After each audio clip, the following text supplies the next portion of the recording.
listening. I just don't care. No one is ever kidding Michael Cole. Of course he can roll a grudge forever. This is wrestling. Welcome back to This Is a Work. My name is David Hensley. I'm the owner and creative director of Long Walk Productions, and I am here tonight to introduce your host, Robert, the distinguished gentleman Brafford. Thank you, David. I am here with my tag team partner, Chris, the Fashion Plate Barnes, for the first pay-per-view podcast episode of 2024. Exciting stuff. We are covering AEW World's End. Oh, I need to go. Spoilers. All right. Good talk, everybody. No, TLDR, this one was fine. Now, I think we're going to probably move through this one pretty fast. There were a couple of matches that I really loved and a couple that I don't really have a lot to say about. But the beverage of choice for this one was Devil's River Barrel Strength Texas Bourbon Style Whiskey.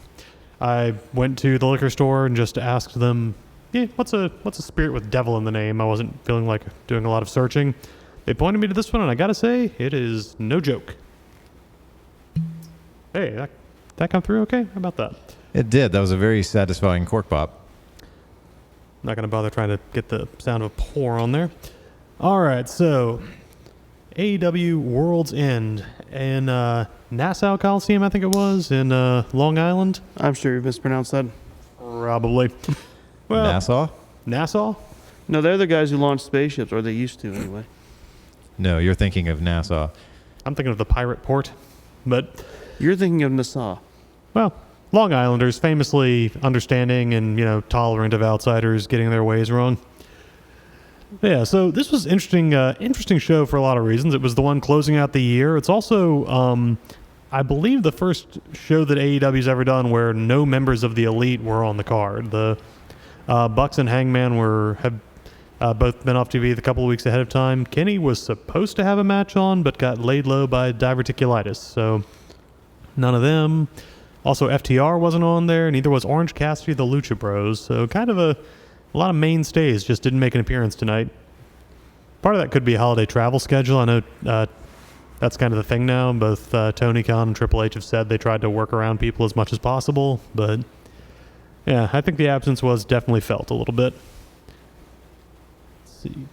So skimming through just kind of the early stuff, the pre-show, I'll admit I meant to go back and watch because I was still kind of getting settled in when these three matches went on, and none of them really grabbed me enough that I cared to go back and see him that much. Mm-hmm.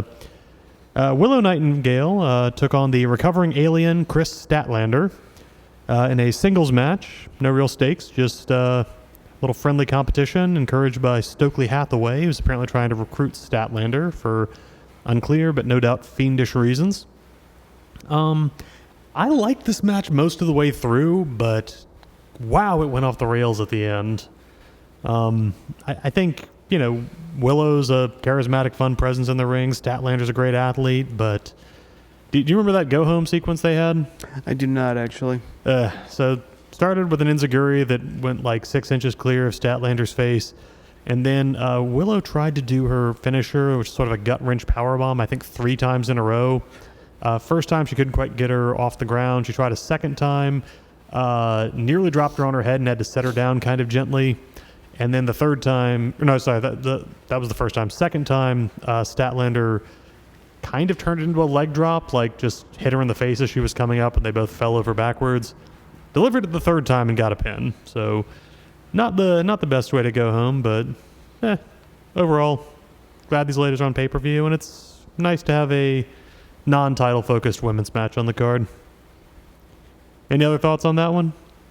No, not really. I mean, basically what you said. Yeah, like I said, I'm kind of skimming the pre-show. I gave that one 2 1/4. Okay, next up, though, was the 20-man Battle Royal, and it's hard to miss with a Battle Royal. Those are you've got all these personalities, give everybody one spot, and you've got pretty guaranteed 15, 20 minutes of excitement. Didn't quite happen here. This one, again, left me a little bit cold. Like, do you have any particular moments or things that stand out for you in that one? Nothing in particular. I was impressed that they were letting different names actually kind of come up to the forefront. It was cool to see a lot of guys like Brian Keith, who I knew was someone that kind of been putting on TV a lot. Serpentico's still working there, which is cool. Yeah. And Johnny TV and Dalton Castle off Ring of Honor showing up. So, again, like the talent, but it just sort of felt a little directionless.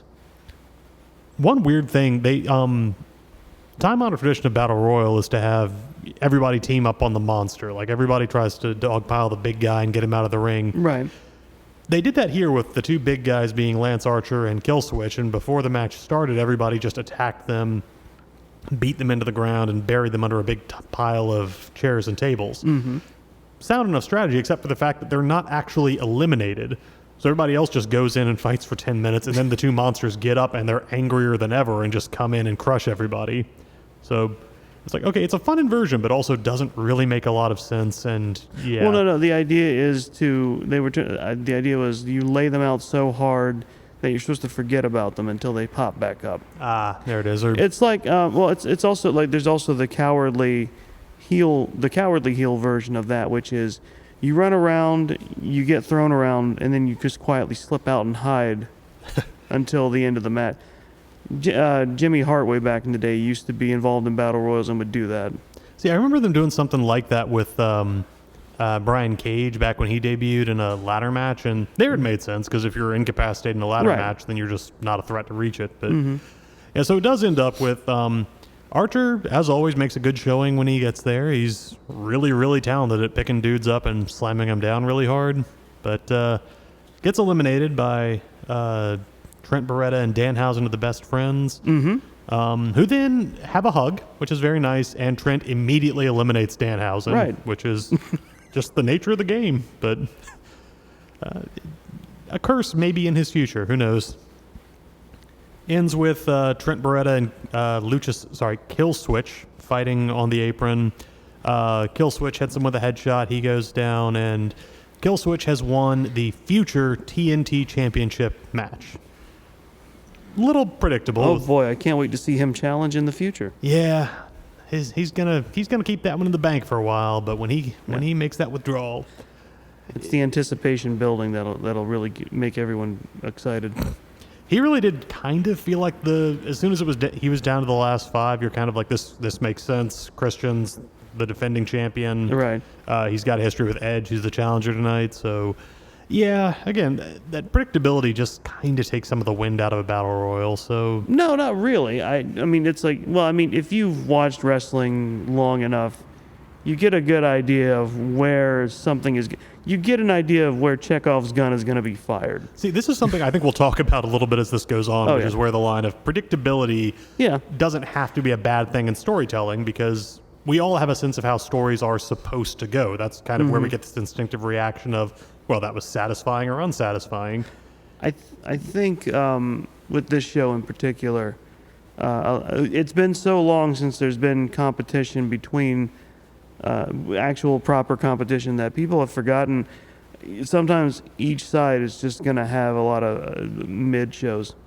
Yeah, that's I started watching wrestling right as the Monday Night Wars heated up between WWF and WCW, and there were no matter how hot they were trying to be head to head, there were some shows, some pay-per-views, there was just like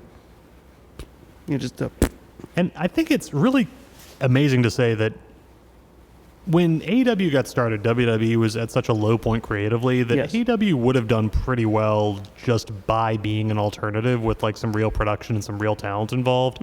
They did not have to be that good as an alternative. They just had to be an alternative. It helped that they were a really, really good alternative for a improbably long run of shows and pay-per-views. Like, they had a couple of bumps here and there, but like, I can count on one hand, if that, the number of AEW pay-per-views that I wouldn't say were overall in the like B+ or above range. Right. They've had a great run, and even if I'm gonna have some things to say about this one, still so happy this company exists. And Oh, it's yeah, come rounding its absolutely. 5-year. A lot of people, I think even more now are having a harder time adjusting expectations, where it's the idea of like, like you can honestly be hard on this show, critique it, let your voice be heard that it wasn't great overall. It was all right, but it could have been better. But it's like there's going to be too many voices online already have been, I'm sure, just where it's just like oh, this is it, AEW is cooked, this is the downfall, because you really, with AEW, for the most part, you've been honeymooned for quite a while. You're mentioning WCW a minute ago. This year I just read Brian Alvarez's book about kind of the rise or the life and death of WCW, and if one really bad pay-per-view was all it took to kill a company, oh my God, WCW would not have made it past 97. Like, it's just no. To say nothing of WWF in their time. Like, companies have ups and downs. Fans don't tend to either. They don't all go away, and they don't all show up because of one really bad or one really good show. And the way it's baffling to me how a lot of fans tend to treat it that way. You'll know when it's hitting the bad times, like when they really. When you'll see the numbers that signify a death knell. Not getting 1 million people on your weekly TV show isn't it. Yeah. I mean, I think we've had a number of promotions that have tried to rev up and just have not been able to get there to kind of show us the example. Like, right. We're less than 6 months out from AEW putting between 75 and an indeterminate number, but very large number of people in a stadium to watch wrestling. Oh, yeah. That's more than any show that did not involve a dictatorial regime literally threatening to kill your family if you didn't show up. Outside of North Korea, biggest wrestling show in history. Mm-hmm. So, yeah, whatever I might have to criticize about this card, AEW is not going anywhere. All right, and then, I think I mentioned I gave the Battle Royale 2.5. Sure. I didn't hate it. It's just, they've had some really good ones, and it's... Again, they do them a lot, but it's a good way to keep people involved in the show. It's definitely a great way. It gets your talent on there, and like ideally, everybody gets like a spot or two, and you just find yourself thinking, "I want to see more of this." That's the main point. It's like you're supposed to be able to once the general fighting is underway. It's like you'll see the ring. It's like you're supposed to clear out in the middle, and people get a moment to do the spots. Yeah. All right, so third match of the pre-show is Hook defending the FTW Championship in an FTW rules match against Wheeler Yuta. Now, apparently this is an ongoing thing in their feud because Hook challenged Yuta for his Pure Championship at the last Ring of Honor show. Uh-huh. And so and Yuta retained there, so now he's coming for Hook's title. Thought it was fun. Yuta cuts the, everyone in this arena sucks because Long Island sucks promo to just establish that he's the bad guy before Hook comes out and attacks him. You gotta love the good old cheap heat. You really do. And the least expensive thing in that arena. It's FTW rules, so they kind of hit each other with weapons for not a long match, a little over 10 minutes. They kind of fight their way down the ramp. It's fun. I still like Hook. I think he's cooled a little bit, but I still think he's fun. I think Yuta is one of those guys who's just... He could have a world championship run, but I feel like at worst this guy's going to have like a kind of a Shelton Benjamin style. Like everybody is going to know how good this guy is, whether or not it's recognized on TV. That's true. Like that... One way or another, that guy's got a really long career ahead of him, and it's pretty awesome that he's made that place in the Blackpool Combat Club. But yeah, ends with Hook taps Yuta out by putting him in a red rum with the broken shaft of a hockey stick between his teeth. Average Thursday night on Long Island. Right. I gave that one a 3, so good energy going into That's fair. The show proper. Which kicks off with the all-star 8-man tag team match between basically all of the runners-up in the Continental Classic with the exception of Andrade and Swerve, who have matches elsewhere. Mm-hmm. So it's Danielson, Claudio Castagnoli, Mark Briscoe, and Daniel Garcia against Jay Lethal, Brody King, Jay White, and Roosh. This honestly had more of that Battle Royal energy you were talking about. I felt like the actual Battle Royal. Like this felt a lot more like... That's true. Everybody comes in, get your chance to show what you can do. It was almost like the Continental Classic in miniature every time somebody tagged in or out. And I thought it was a blast. Like, the nice thing they have going through it. That's because it's going to have the minimum of team cohesion. They're not there to really be a team. It's just to beat the other guys. Yeah, the only guys who are really affiliated in this are Danielson and Claudio, but everybody else is just kind of tag in, hit whoever's in the ring on the other team. Yeah, exactly. Garcia gets kind of a nice story through it all, though, for all the chaos, because when he comes out, he's at the top of the ramp about to do his dance, and then Danielson's music hits, and he just comes out and walks past him, like, not even giving him a look, because Danielson is a petty man with a long memory, among many other things, and they invited him to the Blackpool Combat Club, but he went with the JAS. So, yeah, even if they're on the same team, Danielson is not going to let him forget that. They let's see, who was it? Oh yeah, Claudio, like he always does, gets his strongman spots in. Mm-hmm. Does both a giant swing and like a standing brainbuster on Brody King. That dude is ridiculous. Otherwise, yeah, just fun match, good energy. 17 minutes 50 seconds, but it's shot by. Do you have anything that really jumped out from there? Not really. I think you touched on the most important thing, which was Garcia's storyline.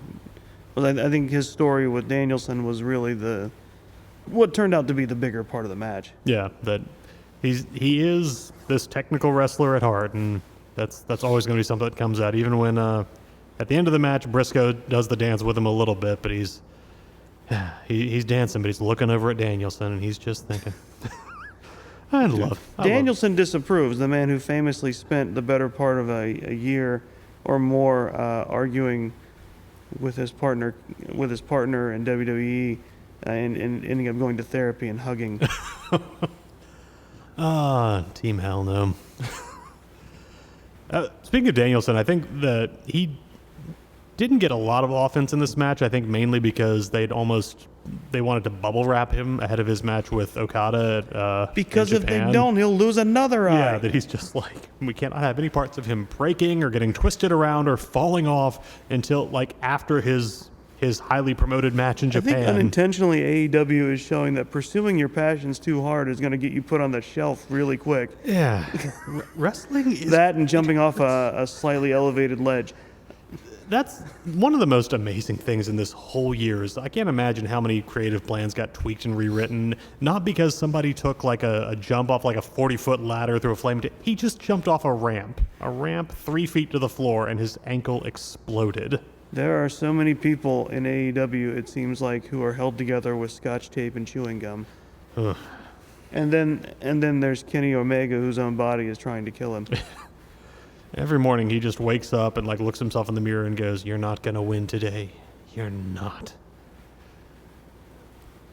One of them's going to develop alien hand syndrome. His final feud before retirement. Yeah, speaking of, like, Roosh just announced that apparently he tore his hamstring, like, in the second match of the Continental Classic, so he was working that whole tournament and this match with that injury. Yeah, I think Brody King's still healing from, like, his broken wrist or whatever. He still had the brace on. Kingston won because he's the tankiest. Yeah. Yeah, he just rolls, like, all that pain just goes inside him and just comes out as emotion, and that's just how he processes all of it. Mm-hmm. Let's see. Yeah, so Garcia does get the pin for this match. There's a fun little exchange of finishers at the end, and he rolls up Lethal for the 3 count.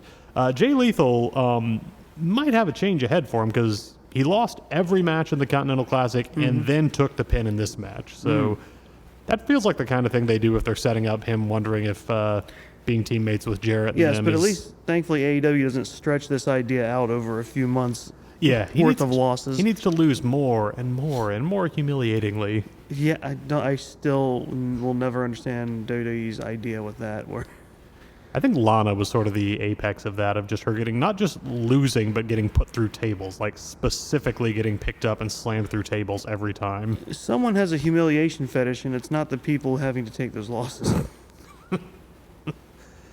Well, he's gone, and he's never coming back, so... I'll believe it when I see the death certificate. Yeah, I didn't think anything would get him out of creative, except for, I don't know, a stake through the heart from a quippy blonde California girl, but... We're not talking about... Joke's on you, he's into that. I would not even begin to presume of what he is and isn't. isn't into. We're talking about Voldemort, right? By another name. You know when he came... okay, one last thing. When he came out with that egg to promote, was it Red Notice or whatever it was? Yeah, no, it's like... One of his Horcruxes, he got too confident. They basically begged The Rock so hard, please show up. This is the anniversary of your debut in WWE. Please show up. Nope, just some sideways promotion for his Netflix movie. Well, he finally did show up, just in time to crush Cody Rhodes' dreams under his heel. But that's for another time. Yeah, so I gave the 8-man match, I gave it a 4. Just thought it was a lot of fun. Mm-hmm. Great way to start the crowd out. A lot of energy in that. Did not last, that energy, because the next match everybody seemed kind of dead for. It was Andrade El Idolo with CJ Perry against Miro. Just a singles match. Miro does not like that his hot, flexible wife is Andrade's manager, and so he's going to kill Andrade for that. I haven't watched a lot of the regular programming or any, but it's just I guess people. I understandably they just may not be into the storyline there. Yeah, I think it was that. I think it also lost a lot of momentum because presumably they were going to build this up a little more.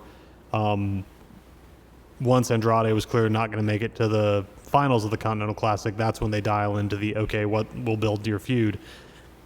But unfortunately, CJ Perry got a splinter in her finger, which then turned into an infection that nearly cost her an arm, got insanely serious, hospitalization, surgery. So yeah, I heard about that. Yeah, I saw a picture of her finger, and it was a scary and disturbing sight. But yeah, so I'm guessing a lot of momentum just went out of this because she couldn't be on TV. It was like someone stuck one of Andre's fingers onto her hand. Pretty much, yeah. And so, but of course they couldn't really delay this one because it was pretty widely known that Andrade was on his way out of AEW, that he was coming to the end of his time there. And I'm going to give a lot of credit to Tony Khan because a lot of other promotions, if somebody's finishing, then it's just like, all right, if you've got a title, you're going to lose it in 90 seconds. Yeah. There's the door. Goodbye. He gets a good showing in the Continental Classic, and then almost a 15-minute match with Miro where he gets some good offense in. Yeah, I think Tony Khan is basically someone who does not feel the need to assert dominance. In so many words, because it feels like he's fine with people looking good, even as long as they're agreeable and putting over the people who are gonna on their way out. He has no problem with them looking strong and good themselves because he knows they're gonna leave and they're gonna need their name to look strong to make money. Yeah, and I think he respects that. He doesn't seem like a guy who's gonna burn a bridge just for because if I can't have you. No, and he's also made a point of acknowledging, hey, there's a wrestling world outside of our company. Yeah. Something WWE has struggled with and only begrudgingly done in some circumstances. Yeah, I think Regal's kid just went over and is going to wrestle a match in All Japan or something, and everybody's just treating it like again, as someone who I jumped into wrestling at the very beginning of the Attitude Era, and just the blow up of wrestling there into mainstream. It was mind blowing watching WWE acknowledge TNA when they brought Mickie James back for the Rumble. It was just, are you seeing this? They are acknowledging, they're using their graphics. This is insane to watch. I mean, the fact that Cody Rhodes, people even nod to AEW with him talking about I went and made a company with other guys. I went and did this stuff. CM Punk did still get the "You've still got it" chance for his, which might have been a little tongue-in-cheek. Well, that, and they still blatantly refuse to acknowledge. They've only just acknowledged AJ Styles' time in NJPW, but TNA is still a significant blank. Yeah. Or it's who else was gone for multiple years, and it's just they just pretended he's just back. Oh, well, I mean, Christian went out for a while. Yeah. The Hardys did that. You had. Anytime they came back, it's he's the first time in a WWE ring in blank years. It's oh, really? Where was he previously? Don't know. Parts unknown. Just a nameless wanderer the whole time. But yeah, so again, even if Andrade was, had one eye on the door for this match, I think he he showed up and brought Yeah. it. Really, the only thing I'm going to knock it down on, and I hate to do this, but wrestling is about interacting with the crowd. It's about the energy that you feed off of, and the crowd was just not picking up what they were putting down. Right. So, And I think, again, an AEW crowd, they kind of have it's like they know it's like, oh, he's on his way out. yeah. They kind of had to have an idea of like, well, they're not giving the win to the guy who's walking out.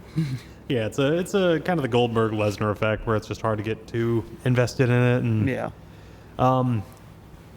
Overall, yeah, fun match though for what it was. I thought Sure. like they traded hits really well. I think Miro is still like one of the best like offensive guys or offensive guys they have, just for the way he deals out like chops, strikes, kicks. Would love to see him in like the more of a title picture going forward. Sure.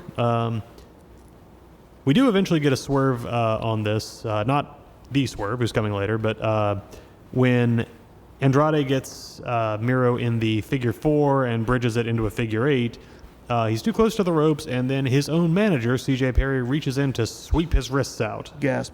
Yeah, treachery. A treacherous blonde, who could have called it?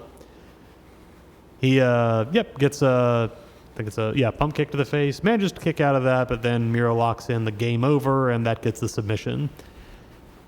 I realize this probably wasn't what they planned when they initially put CJ together with Andrade, but I am kind of wondering, like, why didn't they just have her and Miro become a pair when she returned?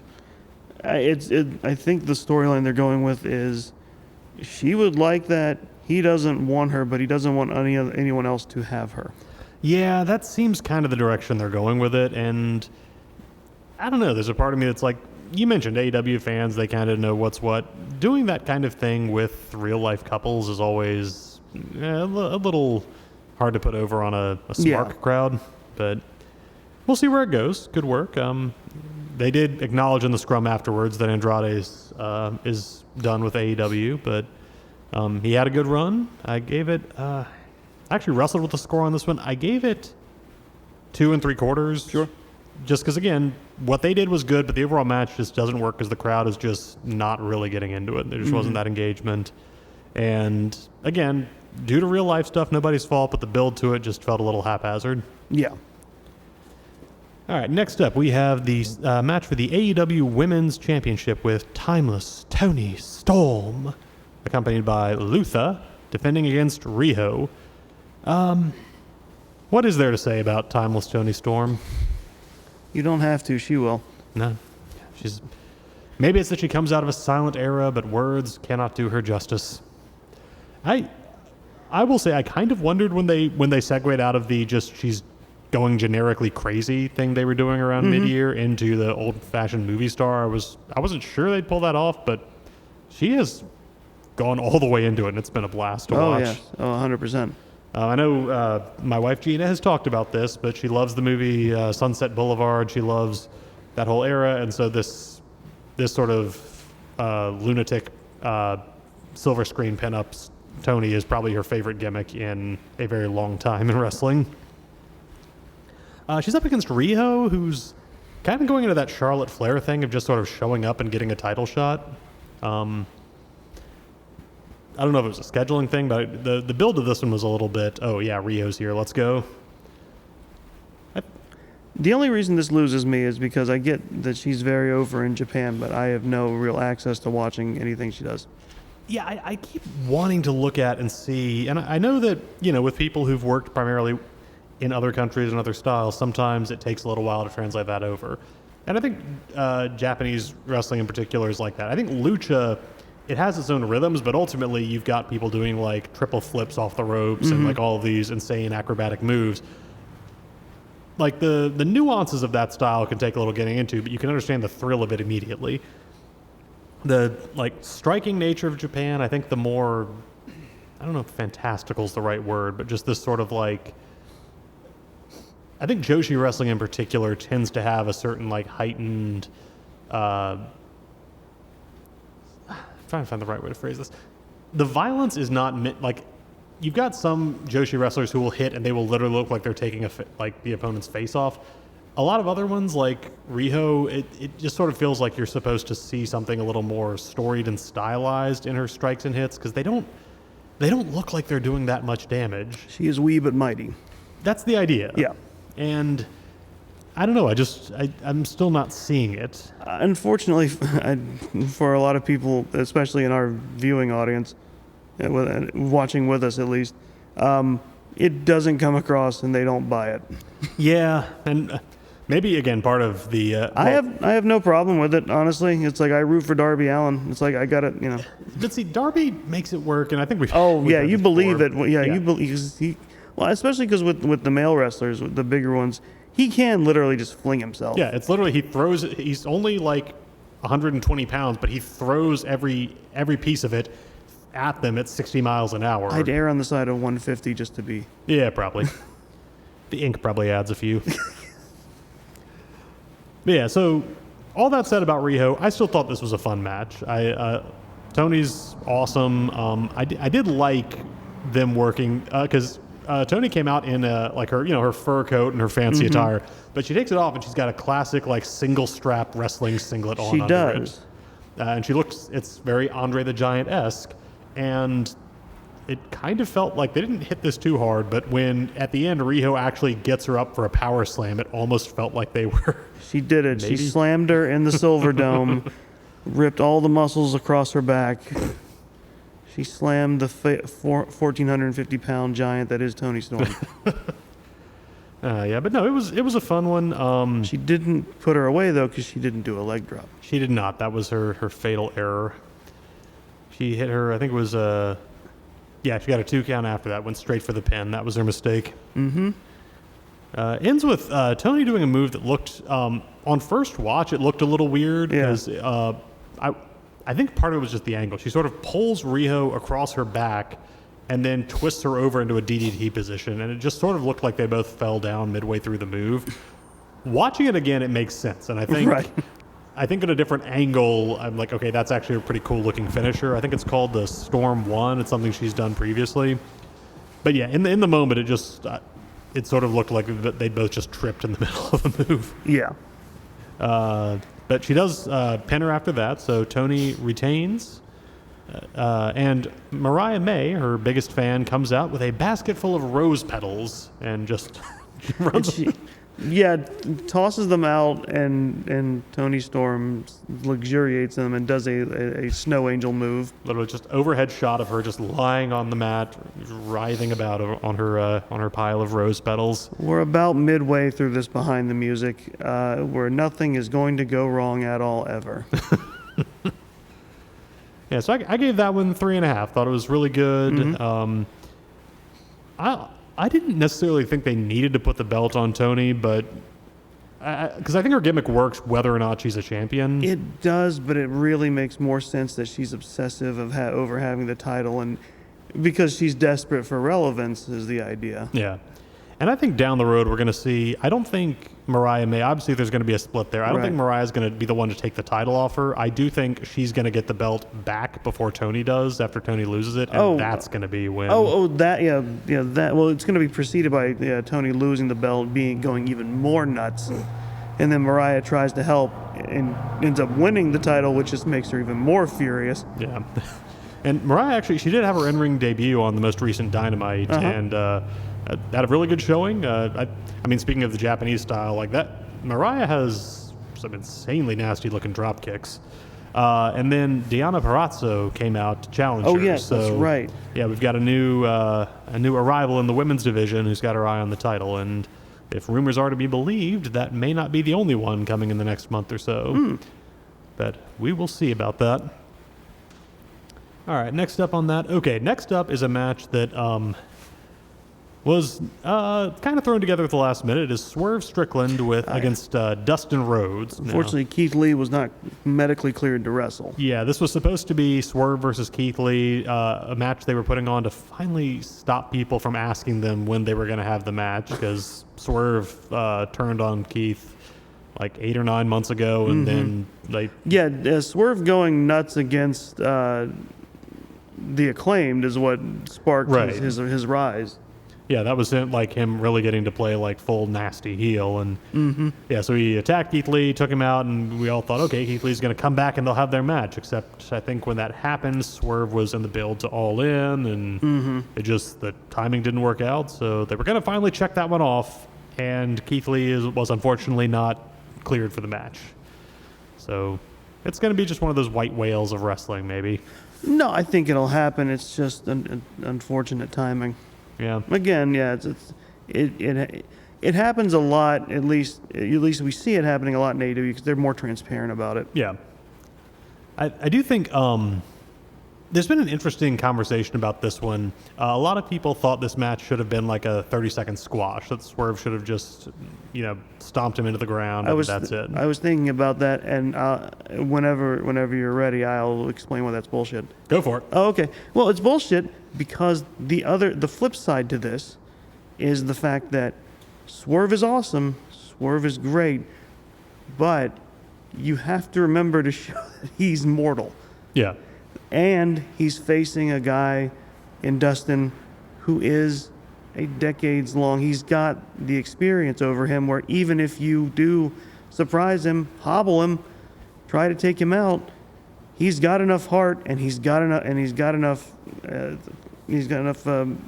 experience behind him that he knows how to work around being seriously injured in a wrestling match. Yeah, and honestly, that's something that I loved about this match that I ended up liking a lot more than I expected, because for something that came together at the last minute, this match tells us a lot about the heel Swerve is going to be going into 2024, because he attacks him ahead of time and does a stomp on a cinder block to Dustin's ankle to try to take him out. Right.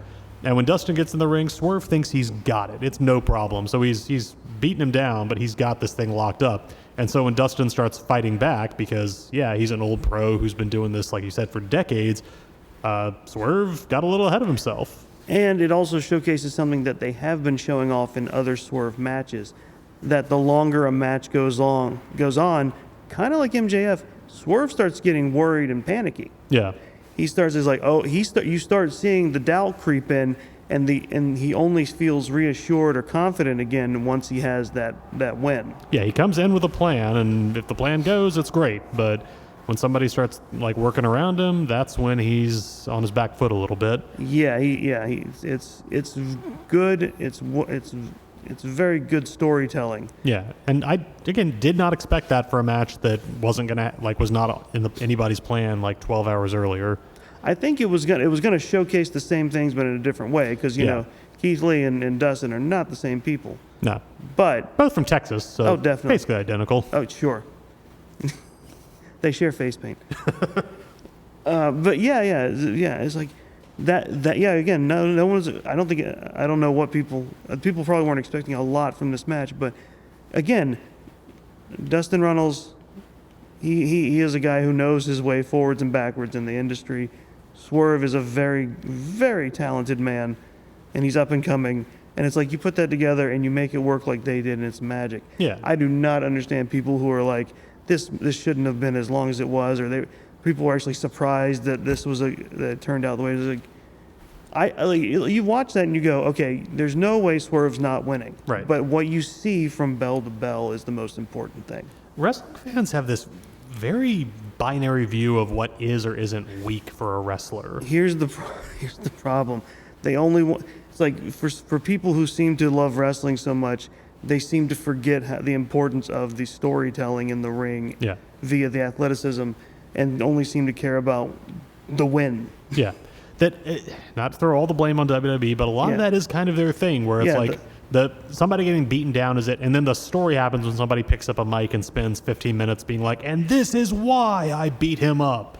And it's like, no, just give us 10 minutes of Swerve and Dustin fighting, and we know what Swerve's confident about. We know where what shakes him, and we see, like you said, when his plan doesn't go the way he's expecting, he gets meaner, because the go home on this was pretty ugly. It was very ugly, and it showcases a lot of it. This match, short as it was, went so far in showcasing everything you want to see Swerve. Yeah. To see in Swerve. Here's the thing. I really like Swerve as a performer, and I know he's great, because despite the fact that I know he's a cool guy and he's a great wrestler, I still hate him for beating Hangman. Yeah. I hate him for it, and it's like that. And I was thinking about that. I was like, I'm not just marking out over this, am I? I said, no, he did his job. I hate him as a heel. I hate the fact that he won. He went into his house and cut a promo on exactly. his baby. Yeah, just in my and just in what I watch in terms of storylines is like, oh god, I hate that forever. I want him to lose. And so Hangman actually did come back on Dynamite, and they ended the show with him and Swerve like getting pulled apart in the ring, and everybody's Nice. like, oh, they're doing a third one already, which I wouldn't hate. I don't think they're rushing towards That's the thing that, is, I think this is kind of it's a New Year's marker. It's going to be like we'll see them go have another match, but it's probably going to be in 6 or 8 months, and there will be a title involved. Here's what I think that build is going to be. Hangman's going to keep pursuing him. Swerve's going to duck him, and he's going to justify it by saying, "I already beat him twice. Yeah. I don't have to do it again." I've proved all I need to prove. Yeah, so he's going to do everything he can to stonewall Hangman until you're right. There's a title in the picture, and there's no avoiding it, or something like that. Yeah. But I look forward to seeing that. So yeah, I gave this match 3 1/4. Just so much more than I was expected. Again, A solid match with Yeah. classic storytelling and wrestling. yeah, just like and a real testament to both Swerve and to Dustin for just putting that together and Absolutely. bringing it. All right, then the next one, another match that got put together due to some very unfortunate real life events, and I don't think quite came out as well. This is the other 8-man tag match on the card with Ricky Starks and Big Bill, your tag team champions, along with Konosuke Takeshita and Powerhouse Hobbs, the Don Callis family, versus Sting, Darby Allin, Chris Jericho, and the recently returned Sammy Guevara. So again, this was supposed to be Ricky Starks and Bill defending their titles against Jericho and Omega, who were the number 1 contenders. Right. Then Omega got taken out by diverticulitis, out indefinitely. Sammy's back, and still not quite clear on why he turned face, because he was with the Don Callis family when he went out, and he had a baby, and Don Callis gave him a painting where Sammy's holding his baby, and that was infuriating. I don't know. I mean, we have friends who have recently had children, and I thought like giving them adorable pictures of like their newborn was a nice thing to do, but now I'm rethinking that. I don't know. It was whatever they needed to do to thrust Guevara back into the loving arms of Jericho. Yeah, that's another thing that's going to be 5 years strong in AEW. Also, a weird little note. Initially, it was going to be from the Don Callis group. It was going to be Hobbs and Kyle Fletcher, and then they just kind of shuffled in Takeshita without really explaining it, which I love. Always happy. Pretty to see sure it Takeshita. was just like, yeah, we just want to have another I mean, because also they had recently fought Jericho and Takeshita, so there's like, I want to keep something bubbling there. Yeah, but not much to get into this match. It was kind of messy. It was thrown together, and much as I love Sting and am amazed that he's looking the way he does at 63 now, Yeah. everything just kind of slowed down with him. And while there's a lot of stuff behind this that I don't think we need to get into, the crowd was hostile to Jericho, and that really also kind of killed things whenever he and his face team were supposed to be rallying. So, yeah, crowd wasn't there. I saw a tweet. I don't remember if it was during the show or after, but someone just tweeted Buddhist. Well, the weird thing was they sang the song. That's like a Pavlovian conditioning It thing at is this because, point. again, wrestling crowds love to chant things. They will chant it for heels. They will chant it for faces if it's catchy enough, and then they'll go right back. It literally is a psychological preconditioning where they have to sing the song, and then they're like, oh wait, and then they're like, once the conditioning's worn off again, boo. Oh wait, yeah. But yeah, match goes on 15 minutes. It happened. Yeah, not a lot to say about the content. Just ends with Sammy Guevara pinning Ricky Starks after a 450 splash. So probably going to see him and Jericho challenge for those titles. Yeah, that's probably the way. That's probably. unless there's any changes that happen. But it's going to be probably Guevara and Jericho chasing the titles. Makes sense. Which it's weird in a company with this stacked of a tag division that you don't have more of like your traditional tag teams kind of in the picture. Yeah. But like FTR's been up there for a while, but like As of Dynamite, Private Party's back. yes, that was pretty exciting. Good to see them come back. Get a nice reaction from the Yeah. crowd. Oh yeah, the Hardys. Whatever happened to those guys? I don't know. Yeah. Actually, I don't know. Yeah, there was a story going around a little bit about Matt being unhappy with their creative, and since then, not that much. So, I mean, he should just talk to Jeff about keeping things on track. yeah, that's I don't blame Tony for being a little gun shy on that one. But yeah, so not really much else to say about that one. Yeah. I gave it a 2. Just crowd Sure. wasn't there, momentum couldn't build. Some great little bright spots, like when Darby and Takeshita, whenever they were in the ring. Takeshita hit I think it was a blue thunder bomb off the top turnbuckle and literally like spun Darby Oh, yeah. 360 degrees over his head. That before was the slamming highlight him of the down. match. Takeshita is so strong and Darby is nimble / light enough that, like, really the big highlight of that match was Takeshita and Darby going at it and Darby getting ping-ponged around the... And to be fair, they did immediately follow that up with the two of them had a singles match on Dynamite, and it was insane. So Yeah. glad that one, hopefully Takeshita is going to get a little more of his momentum back coming into the new year, because every time that guy's in the ring with somebody, you're just reminded, Oh, yeah. dude's an athlete, he's got that charisma, he's got that vibe, and just let him cut promos in Japanese, because he just Sure. smolders it really well. Yeah. All right, so that was that one. And next up, I'm gonna say this match hurt me a little bit because I was really looking forward to this one, and I just don't think it worked. This was Julia Hart defending the TBS Championship under house rules against Abaddon. Yeah, I'm very sad this one didn't go as well either. Yeah, because Julia has had an amazing rookie run, and I like Abaddon a lot. I like a supernatural gimmick that people I know you commit do. to. You've been hot. You've been pretty appreciative of her from the start. Yeah, and it just there was a lot of stuff going into this that could be fun, but and again, I didn't think Abaddon was going to win this. I was upset that the house rule was biting is legal and there was one biting spot. Yeah, I think I was reading up on it later, and apparently there were a few other ones, but it didn't feel like a big moment. It didn't feel like Julia was having to adjust her style to avoid it or anything else. Yeah, just great idea. Love that for the zombie. Yeah, I can bite as much as they please, but yeah, it just didn't click. I think I know she's smoldering goth girl, but at the same time, the idea that Abaddon can get away with biting should put the fear of God into her. right. Even if we don't, I'm also a little sad that we didn't get to find out if Black Mist affects a zombie or not. I was that's one of those just nerd wrestling questions I was curious about. I think the overall issue is that the whole zombie gimmick, it does lend itself to a slower style of wrestling. Mm-hmm. Like, Abaddon is an aggressive monster, but they're not going to be, throwing, attack after attack after attack. It's hard hit, crawl around, sell the gimmick. And also Julia's thing is, she's the evil goth witch. So that's, they both had a lot of moments that led to rest spots, which is fine if you then ratchet it up as the match goes on. It just Right. felt like they didn't hit that next gear. They did not.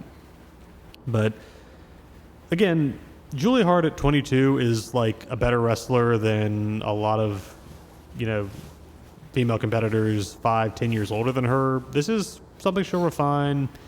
And ultimately, I hope that people don't beat her up too much about that go home, because she does a moonsault. It's normally a very good moonsault. This one, she over-rotates just a little and noticeably lands on her feet and has to kind of drop forward to cover Abaddon. Oh, yeah. Little awkward, but again, anybody can have an off night. And honestly, as a cheerleader, I've got to imagine a lot of her instinct is you complete the rotation and land on your feet. So I can't imagine how much muscle memory she had to unlearn to pancake the way you should do with a moonsault. Either way, it was a mistake, but it's just unfortunately it followed the previous entire rest of the match, so it just didn't look that. It just looked that much worse by comparison. Let's see. We also Sky Blue shows up, who's kind of affiliated with Julia, but not apparently with the House of Black. It's a little unclear how all that's working out. Does have a fun bit where she runs out, attacks Abaddon in the corner, and then tries to duck under the ring to hide, and Abaddon just chases. She knows that trick. Yeah, just chases her out of the ring and drags her out from under. But that does leave her open to Julia's attack. So, yeah, Julia pins her to retain. I gave it 2 3/4. I like both competitors. I feel like that was generous, but Yeah. you're a giver. I went back and forth. The main thing is maybe it's unfair to credit this to an individual match. I do appreciate we have 2 women's titles and a non-title women's match on the card. Yeah. And it does feel like Tony Khan is making a real effort to highlight the women's division and to put new faces in the title scene. So I give it credit for that, even if the actual execution just didn't quite land this time. Mm-hmm. All right. You mean like Julia? Oh, she landed. That was her problem. Ah, yeah. So at this point, again, we had a great opener. We had some fun matches, but the card had been a little iffy, and I think we were watching with a crowd that was getting a little groany at that point. But here's where we hit the part in the card where I was just like, okay, it would take a conscious effort for them to screw this up going forward, because the final 3 scheduled matches on this card are Christian Cage versus Adam Copeland for the TNT Championship, Eddie Kingston versus John Moxley in the finals of the Continental Classic, and MJF versus Samoa Joe. And Yep. it would just take so much conscious effort to screw this up, and they did not do that. So it's like, whatever I've said about the show up till now, basically the last 3 matches on this card, the last 3 announced matches, were what I love about this company. Still not sure about that 4th match they snuck in there, but we can talk about that in a second. So Christian Cage and Adam Copeland, no DQ match for the TNT Championship. I'm gonna just keep calling him Edge during this match or during this conversation. I know that it's gonna take some practice to get out of. Just saying Copeland feels weird, but Ease into it. Call him Edgeland. Edgeland, yeah, fun match. Him and Christian. Edge your way into Copeland. There it is. That's the mnemonic device for it. But you don't want to do too much edging. So we have Christian Cage, I should say, is joined at ringside by Nick Wayne and Shayna Wayne, who turned heel in a shocking, vicious betrayal when she sided against the man who nearly pancaked her son's skull between 2 steel chairs right in front of her.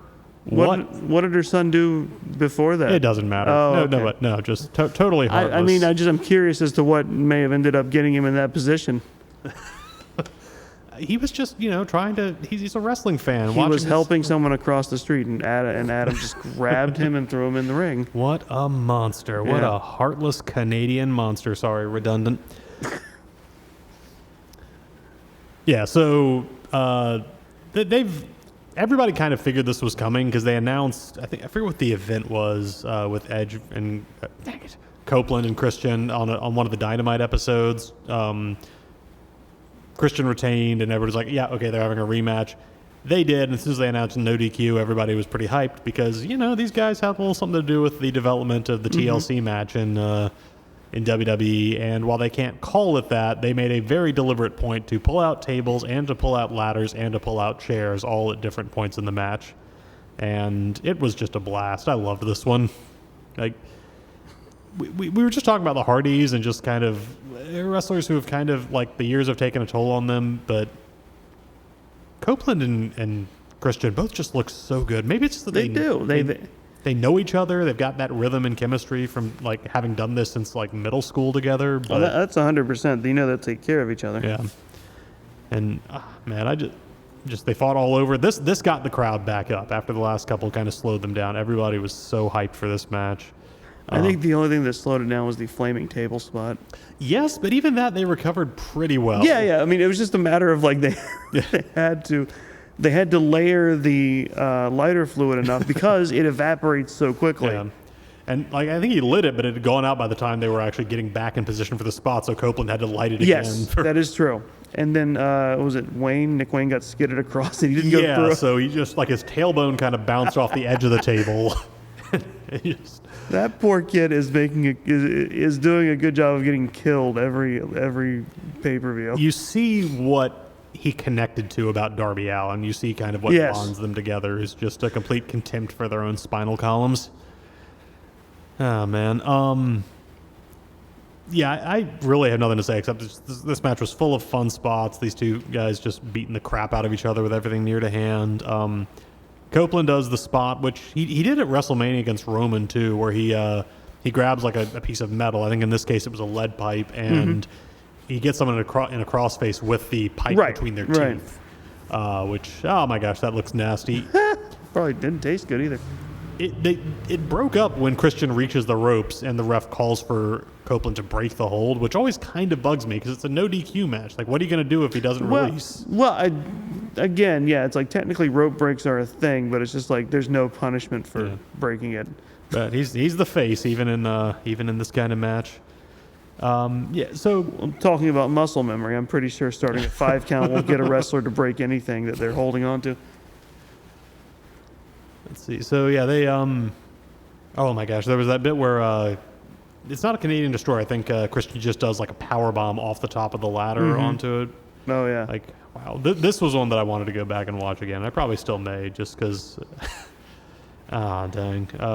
Shayna Wayne, who I worry if they go too far with her, she's going to hit Vicky Guerrero territory of just sort of like, okay, our sympathy for your tragic loss does not cover the amount of TV time you've had. But so far, I'm loving her. I think that her turn to Good Dark news, Widowhood, she's hot.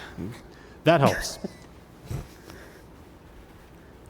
But yeah, so this ends with, like we mentioned, the spot where Copeland puts power bombs Nick Wayne across the outer edge of a table, not quite through it. He was meant to go through it, but whoops. He passed through the hot air over the burning table. And gets back into the ring, hits Christian with his own kill switch, his own finisher, and pins him. And Adam Copeland is a championship belt holder for the first time since he retired in 2014. So he thus solving the problem forever. Yeah, what a great. I mean, you just imagine all the defenses ahead of him, all the guys lining up to. What's this behind him in the ring? A dinosaur. I looked very closely. I did not see him mouth the words "clever girl" as he turned around and got chokeslammed. Well, that's everyone's loss, right? But yeah, kill switch is immediately behind him in the ring. I'm going to say real quick, the match between Copeland and Christian, I gave it 4.5. Cool. Just chaotic, top to bottom fun. Do you have anything else on that one? No, let's talk about the next one. Yeah, so the next one. So immediately kill switch attacks him, choke slams him through a table. He has not forgotten the time that Copeland hit him with not one but 2 of the concertos, which honestly I actually really loved that spot because he hits him with it and then it steps back a little bit amazed just as then Luchasaurus starts to get back up and he just immediately hits him with a second one to keep him down. Well, yeah, it's like having the ability to see when Michael Myers is about to get up. You double tap that. Yep. But yeah, so he attacks Copeland pretty viciously, lays him out, and he's holding the clipboard. He's like, well, hey, I have a contract for a title defense. I should cash it in now. So how do you feel about the I don't know if it's a reveal exactly, but that this works as Money in the Bank rules, that you can cash in anytime? I'm sure they said something on commentary or mentioned it at some point, maybe, but it did kind of come out of nowhere. It doesn't surprise me. It does not surprise me that they would utilize it this way. That it's like, oh yeah, no, it's a contract good for whenever. And whenever means whenever. Yeah. I guess my only thing is that pretty much they've always previously showed this as like you can go to Tony Khan and he'll book the match anytime. Right. That it's not usually a charge out and announce. And I kind of wonder, I'm like, it's going to be weird if this is no longer the way it works going forward because they're going to have these number one contender I'm betting matches the again. gimmick is it's like, like Money in the Bank. It's pre-vetted and pre-done so that it's like it literally is whenever. And I'm inclined to be okay with this because if anybody deserved to have this come back to him karmically, it is Adam Copeland. Yes. All the way back from New Year's Revolution in 2006. Kill Switch is ready to cash in. He's got the clipboard. He's handing it to the ref. But wait, Christian has a better idea. And he's the patriarch, so obviously he deserves the first shot. And Kill Switch doesn't seem happy about it. No. But That's weird, though. But Christian whispers in his ear. I'm thinking it's I know where you buried Marco, but who can say for sure? At any rate, Killswitch hands him the contract. Christian actually scribbles his name on it real quick, just because apparently there was a blank spot to fill that in. And tiny dinosaur arms. Killswitch couldn't write it in himself, but he hands it in. The match is announced, and we have a TNT Championship match between Adam Copeland defending against Christian Cage, accompanied by Killswitch, Nick Wayne, and Shayna Wayne. And Christian immediately spears him and pins him, and Copeland's brief but memorable TNT title run comes to an end. And Christian Cage is our new old TNT champion. I do appreciate that they both used each other's finishers to end the match. That was such a great little, we're best friends, screw you touch. Again, the whole reason that I'm okay with this, despite the lawyer brain part of me kind of is a little like, wait, but how do the contracts work? But this is exactly the kind of dick move that Christian Cage would pull. 100%. So, yeah, like not only to benefit himself at the cost of not only Adam, but also his own quote unquote protege, the man he brainwashed into following him, brainwashed / blackmailed, because clearly he whispered something to immediately get him to back down. Very clearly, and back down for something he clearly wanted. So that I'm sure that's not foreshadowing for anything. Yeah, they're teasing. They've been teasing for a long time a turn of Killswitch against him. I think the only question is he going to do it on his own, or are they going to have Jack Perry return as a face and reunite Jurassic Express against the patriarchy? What do you mean? You don't think the heel turn is still viable for Jack? I think we can all just pretend 2023 didn't happen for Jack Perry. Might be the, or rather, he went on hiatus after the Four Pillars match. Nobody knows what happened after that. Who cares? Moving on. NDA for reality. But that is for the future, because next up we have the one that this is the one that I was looking forward to. This is the one that I had for my match of the night. Mm-hmm. Jon Moxley versus Eddie Kingston in the finals of the Continental Classic. Yep. I'll be honest, this match, you don't really have to discuss much. They beat the shit out of each other. That's really it. Like, there's not really spots. I mean, there's a few bits here and there, but it really is, like, I think Eddie hits him with, like, his spinning back fist, like, 4 times. Yeah. The story here is Moxley says, prove to me you deserve to win, and then Eddie Kingston goes, I'm gonna. What I love about Eddie Kingston, there's so many things. He's an underdog, and so many wrestling promotions, how do you tell an underdog story? It's like we said earlier, you just have that person lose over and over and over again, and boom, they're an underdog. With Eddie, it's not that he loses all the time, it's that when he loses, it's because of consistent character things. Oh, yeah. Like, it's his tendency to throw himself into, like, chopping contests with guys like Ishii or Suzuki, who he's just like, you know, he loves the fight to the detriment of getting the win. Yeah, like he gets mad, he sees red, and he just throws himself into something, and then a guy like, you know, Claudio turns that on him with just raw power, or a guy like Danielson turns it into like a submission or a fast-moving strike. And for all the great stories of the Continental Classic, the drama of Eddie Kingston is just amazing to me. Like, for me, this is what I look at, and I see the drama that everybody else seems to see when Roman Reigns stomps around a ring and monologues for 20 minutes. Yeah. And Kingston's whole ethos is, fine, you're better than me, but I'm going to beat you. Yeah.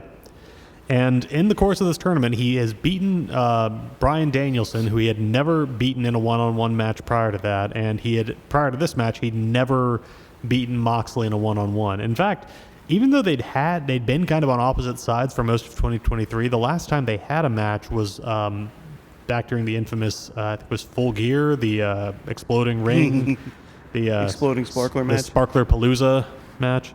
Yeah, since then they've been in tag matches against each other, but this is the first time they've actually squared off one-on-one. Mm-hmm. And man, these two guys just. They're so in sync with each other.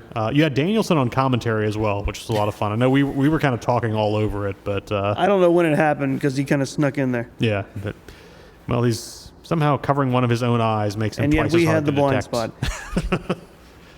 But yeah, so it's a quick word for the Continental Classic. By the way, when they first announced it, I was kind of like, round robin tournaments, all the point systems, I don't know, but. It's been amazing, like across the board. The no interference rule has made it such like a triumph of just like pure in-ring storytelling. I think just about everybody, with the exception of Jay Lethal, who I think they're planning something for, looks so much better on the far side of it than they did going in.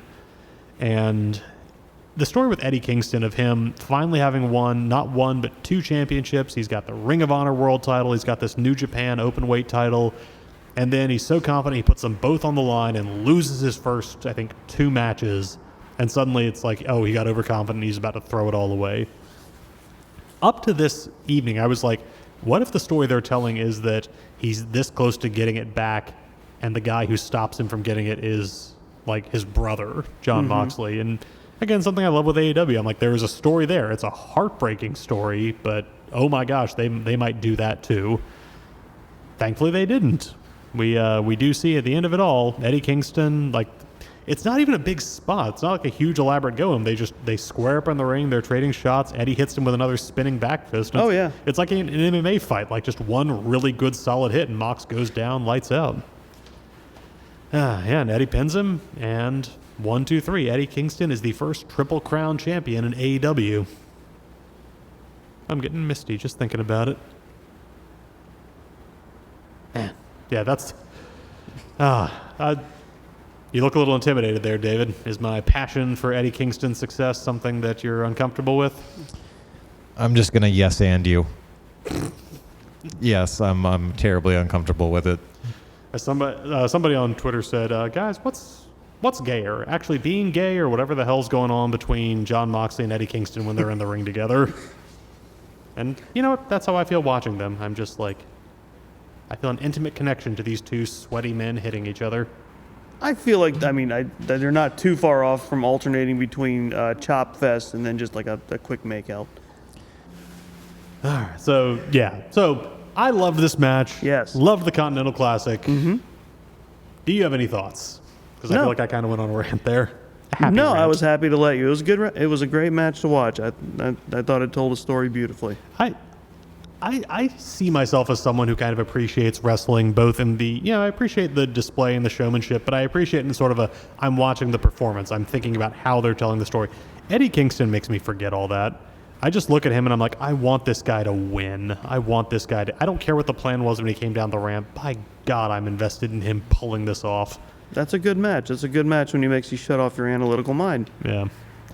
But terrific. Eddie Kingston now holds 3 titles. He's the first Continental Crown champion, along with retaining his Ring of Honor world title and the New Japan Openweight Championship. 4.5, amazing match. All right, next we go into the main event of the evening with Maxwell Jacob Friedman, accompanied by his bro Chacho Adam Cole, defending against Samoa Joe. Fun promo ahead of this. They showed that clip of like the Long Islanders doing the "He's Our Scumbag" bit, gradually donning the Burberry. That was cute. Just a nod to him being the hometown guy. Can you imagine 1 year ago telling it? I mean, if you knew it was in Long Island, that would help. But MJF would enter this final title defense as like the babyface, the solid babyface. Yeah, the babyface underdog. Just what a year it's been for him. Mm-hmm. Yeah, a little. I was pretty sure of the outcome of this one, mainly just because I knew in real life MJF is dealing with some pretty serious injuries. I think like his hip, his shoulder, he's, I think messed up his elbow too. Like, and they worked that in, to be fair. Like the story of this was he's working injured and Joe is mercilessly taking advantage of all of that. But man, that was like some of those moves that Joe was doing. I'm like, I know he's figured out a way to do this safely, but like at one point he does like a muscle buster on the apron to the outside. And I'm just like, how do you, that's risky to do on somebody who's at 100% health. That's just terrifying for someone who's actually needs to go get a shoulder rehabbed or something. Yeah. So before we get into the end of it, how would you say going into this, like, the Devil storyline and where it's been with MJF, did you have any like strong guesses about who it was going to be? No, I am someone who did not want to endlessly speculate on it, because if I had picked someone and hardlined, been like, oh, it's got to be them, I 100% think it's not.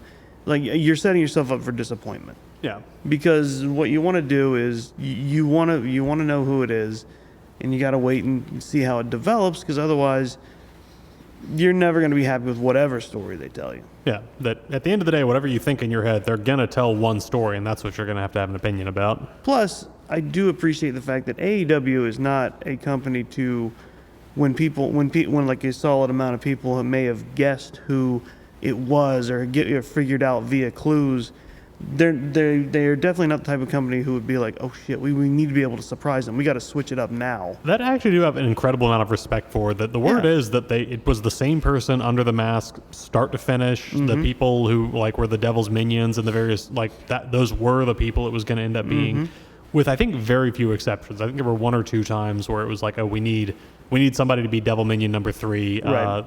The guy's not here. Can you throw that on real quick?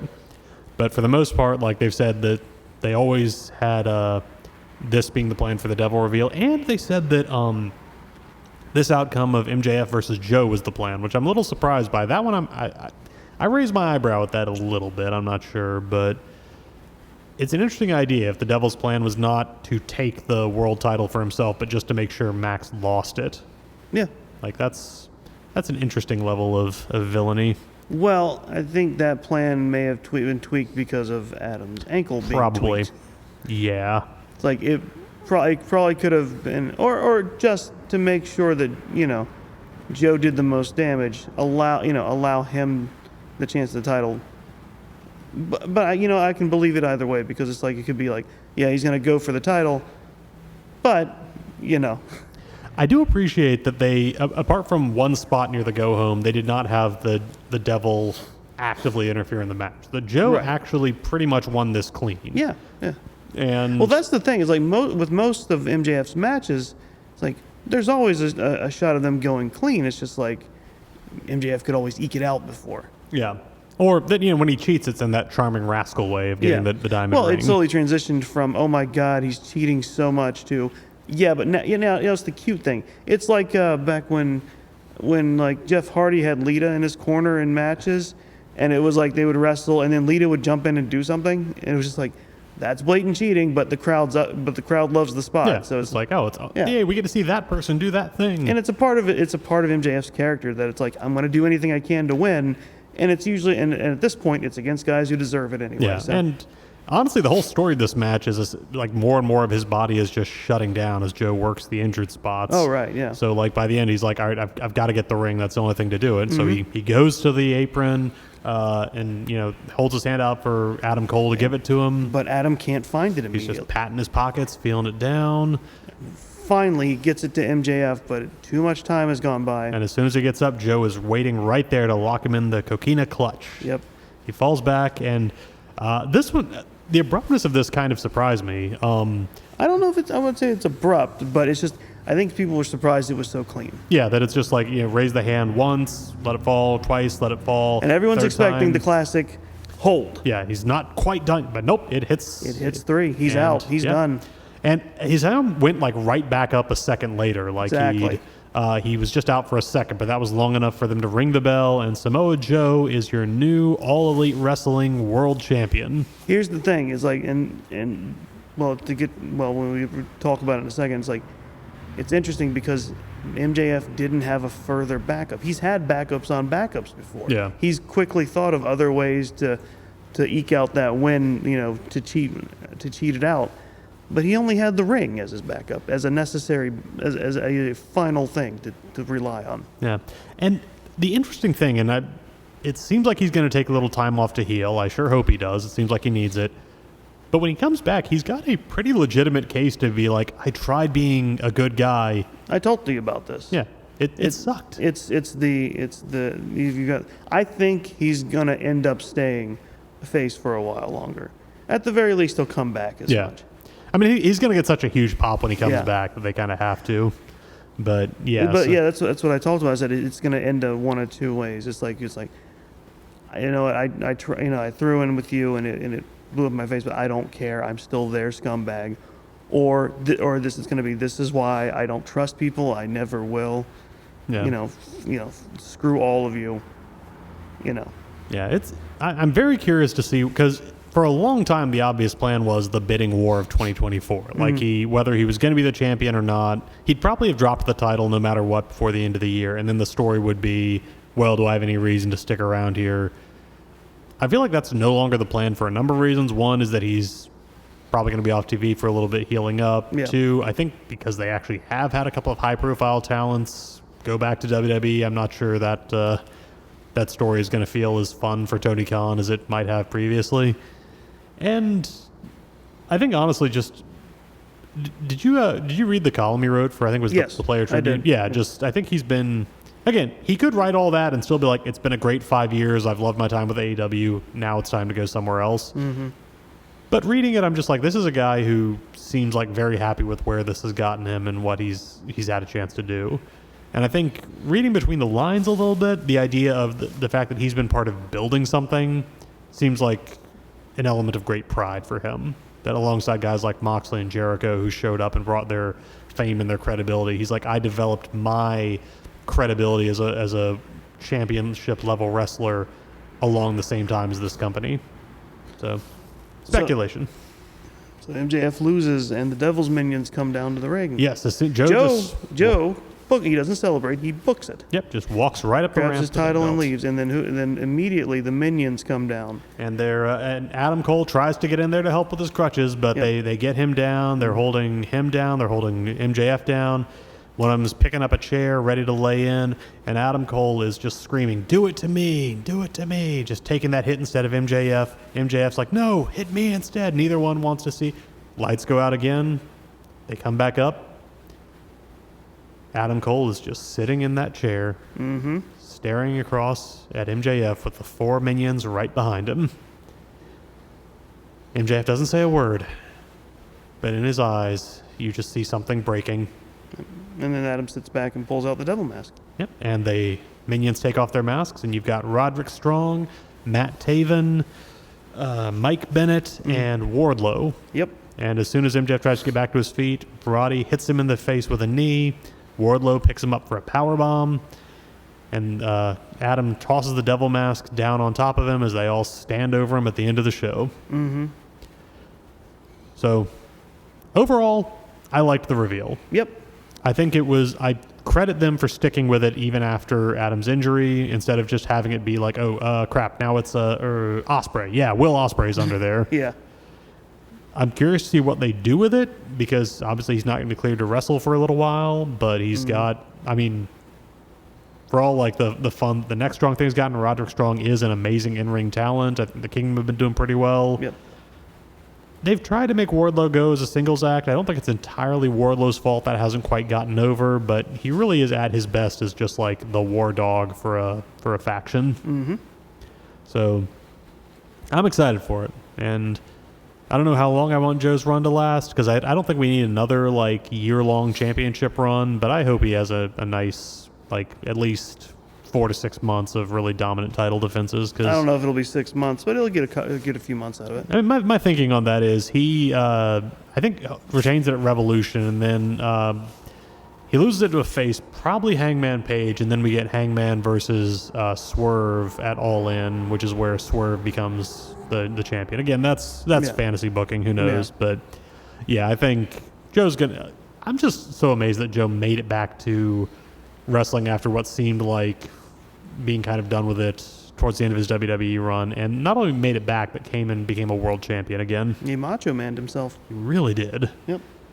But yeah, so again, there were some issues with the card. There were some matches that didn't land for me, but man, by the end, it was cooking, and it was doing the stuff I love for AEW. It was all right, and it's funny. They kind of have the reverse problem that WCW has, which people love to compare them to WCW. WCW had the problem of, oh man, that undercard was stacked to beyond recognition. That main event was shit. And it seems like AEW kind of has a weird middle problem. Yeah. I think they tend to do pretty well with their big matches, the ones that they're really putting the emotional chips down on. Give or take the occasional technical glitch, like their mid card is kind of wobbly. A little bit. It's inconsistent. You've got some stuff where it'll be like, give like a Lucha guy and Darby Allin 20 minutes and they'll just tear it up. But other times you have an 8-man match of people who don't really belong together, and yeah. So I gave MJF versus Joe 3.5. Again, liked it a lot. I think the fact that Max was working injured, they made it a part of the story, but he's definitely like his match with his Iron Man match with Danielson, for example, like when he's working 100%, the difference between that and what he's able to do right now, it's the reason I got to knock it down a little bit. But Still a good match and a good ending. Let's see. Did you have any MVPs you want to single out for this one? No, not really. I think it was a good show, but no one can really take that spot. I'm going to look at this again. Some ups, some downs, but a good ending. I'm going to give it 3 out of 5 timeless rose petals. That is my one regret, that we didn't get to see Joe or Eddie Kingston celebrating on a bed of rose petals. I just think everybody across the line should have celebrated that way. Save it for the internet, my friend. All right, so, less than 2 hours. We have done it. We've actually cooked through this thing. Gee, you didn't think we could do it, did you? I refuse to comment on the grounds that it may incriminate me. He didn't think you could do it. No, I always believed in the two of you. I could have gone another 30 minutes on Eddie Kingston, but... We know. I was honestly waiting for you to be like, look at that, we did it an hour and 20 minutes, less than 2 hours.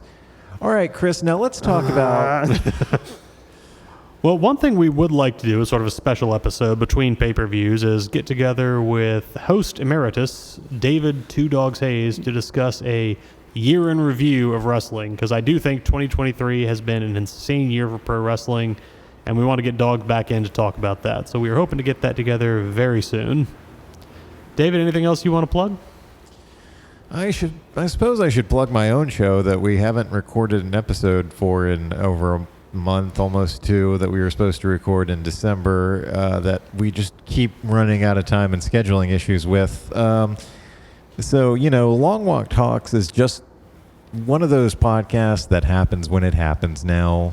There's no reason to try to force that magic. Whenever the three of us get together, we're going to cook and come up with some really great content for you. Kind of like a new season of True Detective. Exactly. Like, you got to put the time into it. Unless it's that one season you don't like. You know the one. Yeah, the last 2. I got big hopes for the fourth one. Oh, the one with Marshall Ali was no good? Dang. From what I heard, I never watched it. So. I'd hope I just want to point out I'm not the problem. It's me. No. Hi. No, let's I'm blame the problem. Stan. It's me. I was going to blame Stan. I was going to give you an out to blame Stan, but okay. I appreciate that. Took me a few sentences to realize you weren't still talking about True Detective. And I was like, Chris, I'm not the problem there either, honestly. Chris, none of us place more than 25% of the blame on you. You'd know for if True I was Detective. making TV script writing money. Or if you were, a serial killer. Yeah, sure. But would we ever really know that? Like, statistically, it's always going to be somebody that you know. Yeah, it's going to come out and I'm going to be like, pranked you. So many podcasts are going to get canceled that day You got me. as we nurse our stab wounds. No. Then Anyway. Then you have the coveted true crime podcast where you get to talk about how you had no idea. All this time you were podcasting with a serial killer. I'm just going to go ahead and compose my statement to the public. I'm just going to go ahead and start working on that right now. He was just the nicest guy. You'd never expect that from him. It's always the ones you never expect. Can I go now? Unless it's What, the and devil. go in which stab case. someone? What I do off time is none of your business. Well, let me ask you guys a very serious question. Are y'all motherfuckers still using Twitter? I have Blue Sky now. How is that? Interesting. It's like Twitter, but it hasn't caught fire yet. I am, mainly just because most of the wrestlers and wrestling people whose opinions I actually enjoy are still on there. Eventually enough of them will leave that I'll probably just move over somewhere else. Neither of you have given Threads a shot yet? I promote nothing and nobody. Good night. I mean, I don't either, as much as I would love to be making that meta money. But I have a Threads account that I only look at when I get a notification. Otherwise, I forget that I have it. Do you get a free meta avatar, like a hologram of yourself for the... Yeah, you're looking at it. I'm at home right now. I'm going to throw this bottle of Dr. Pepler across the table at you. Do it. Dr. Pepler? Dr. Pepler. We don't get paid to promote them. They're not going to get their name pronounced right. You know what? I support this. That and Mr. Pleb. Anyway, all right. Well, since you're both still active on the Twitter, Robert, if people want to reach out to you online or follow you online, where can they do that at? I am at RedbeardRob01 on the platform formerly known as Twitter. Chris, what about you? I promote nothing and nobody, as I said before. Oh, right. I forgot all about that. Well, if you want to follow me online, reach out to me online, harass me online, you can do that at DB Hensley on Instagram. It's the exact same on TikTok and Threads, but I never fucking use them. Yeah, if you want to keep up with Long Walk Productions, you can visit us online at longwalk.us. To see more of our original work or hear past episodes that are no longer streaming, you can follow the YouTube links in the show notes. Thank you very much for listening, and if you enjoy this show or any of the shows on the Long Walk Podcast Network, please make sure to leave us a rating and a review on whatever platform you are listening on. Thank you very much, folks. Happy New Year. And remember, should old acquaintance be forgot and never brought to mind, it doesn't matter. Joe's gonna kill you. This has been This Is a Work.